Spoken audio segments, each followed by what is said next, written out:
যদি আপনি ব্যর্থতার মধ্যে থাকেন তাহলে আপনাকে সাহসী হতে হবে।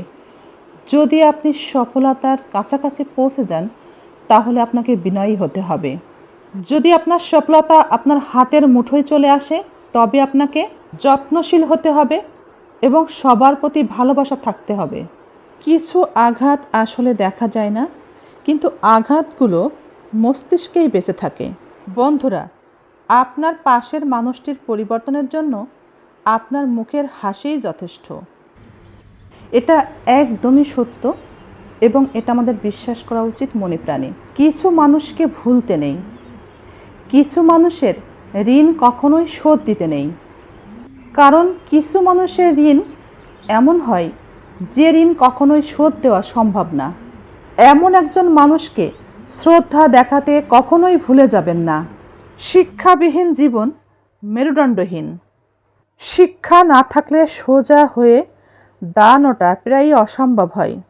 মনে রাখতে হবে, প্রতিটা কষ্ট মানুষকে শিক্ষা দেয়, আর প্রতিটা শিক্ষাই আমাদেরকে বদলে দেয়।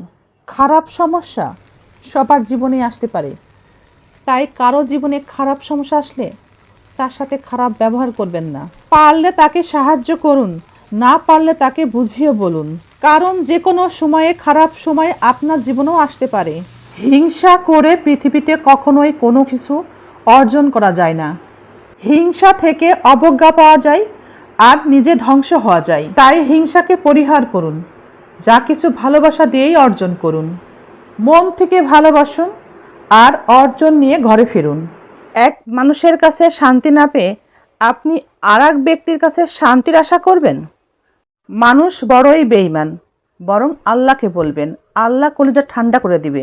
মিথ্যা শক্তিশালী কখনো হতেই পারে না, মিথ্যা শক্তিশালী হতেই পারে না। মিথ্যা সবসময় সত্যের কাছে মাথা নত করবেই।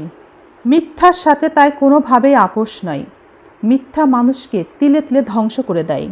আমরা ভালো মন্দ বিষয় থেকে শিক্ষা গ্রহণ করি। বুদ্ধিমান মানুষ সবার কাছ থেকে শিক্ষা গ্রহণ করে, আর সাধারণ মানুষ নিজেদের অভিজ্ঞতা থেকে শিক্ষা অর্জন করে। জীবনের ভালো মন্দ বিষয় আমাদেরকে অনেক কিছু শেখায়, কিন্তু মূর্খরা আগে থেকেই অনেক কিছুই জানে, তাই সব প্রশ্নের উত্তর তাদের কাছেই থাকে।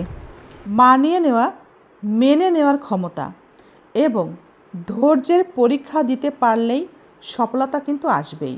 পরিস্থিতি যেমনই হোক, ধৈর্য ধরতে পারলেই সফলতা কিন্তু আসবেই। আমরা ভালো মন্দ বিষয় থেকে শিক্ষা গ্রহণ করি। বুদ্ধিমান মানুষ সবার কাছ থেকে শিক্ষা গ্রহণ করে, আর সাধারণ মানুষ নিজেদের অভিজ্ঞতা থেকে শিক্ষা অর্জন করে। জীবনের ভালো মন্দ বিষয় আমাদেরকে অনেক কিছু শেখায়, কিন্তু মূর্খরা আগে থেকেই অনেক কিছুই জানে, তাই সব প্রশ্নের উত্তর তাদের কাছেই থাকে। যে দেশে ধনী কৃপণ হয়, মধ্যবিত্ত আতঙ্কে থাকে, গরিব উদ্ভ্রান্ত থাকে, শাসক মিথ্যা বলে, জ্ঞানী লুকিয়ে থাকে, মূর্খ মঞ্চে ভাষণ দেয়, সেই দেশ দ্রুত ধ্বংস হয়।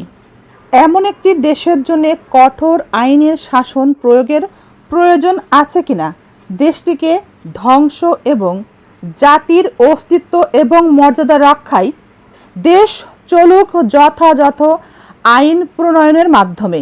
এ ব্যাপারে আপনার কি মতামত?